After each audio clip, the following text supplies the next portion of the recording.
আমাদের যাত্রাপথের প্রায় অনেকটা চলে এসেছি, আর এতটুকু মনে হয়েছে আমাদের জীবনের সেরা অ্যাডভেঞ্চার ছিল। আমরা এখনও আমাদের মেইন রাস্তায় পৌঁছাইনি। আর এখানে দার্জিলিং পাড়া, আমরা যে পাড়াটা এখন অবস্থান করছি সেটা হচ্ছে দার্জিলিং পাড়া। আমরা দার্জিলিং পাড়া পার হয়ে সামনে কেওক্রাডাঙের দিকে যাব।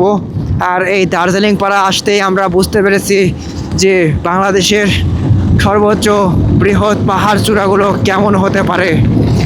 গাইস, আপনারা মোটেও ভিডিও দেখে খেলায় নেবেন না, কারণ ভিডিওতে এটা তেমন একটা প্রকাশ পায় না।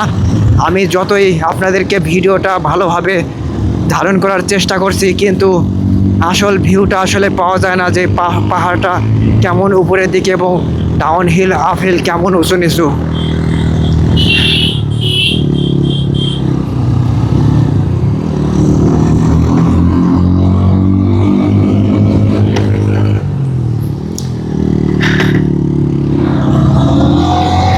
এইখানে আমাদের সোজা এক গিয়ারে উঠতে হচ্ছে, এক গিয়ার, এবং আমাদের থ্রোটল আছে এখন মাত্র 7000 অ্যাম্পিয়ারে। 7000 অ্যাম্পিয়ার দিয়ে থ্রোটল মেরে আমাদের এক গিয়ার মেনটেন করে 25 কিলোমিটার পার আওয়ার বেগে উঠতে হচ্ছে উপরের দিকে। আমরা একটু বেগটা বাড়িয়ে নিলাম, এখন আছে গিয়ার 2। আর সামনে কিছু একটা বসতির মতো দেখা যাচ্ছে, হয়তো সেটাই কোনো একটা গন্তব্য হতে পারে আমাদের। আমরা সামনের দিকে এগোতে এগোতে আশেপাশের দৃশ্য ধারণ করছি। আর এই মুহূর্তে সকালের দৃশ্য একদম অসম্ভব সুন্দর, যেটাকে ভয়ঙ্কর সুন্দর বললেও ভুল হবে না।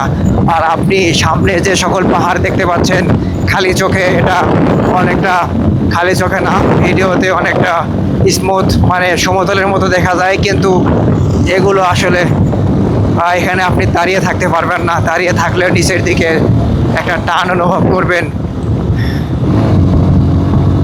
আমরা যেখানে পড়ে গিয়েছিলাম সেই জায়গাটায় দাঁড়িয়ে থাকা খুবই মুশকিল।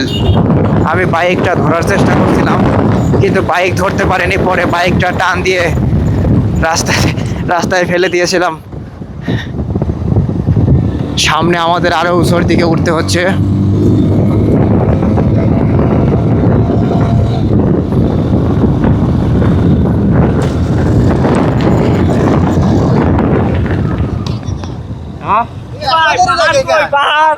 এখানে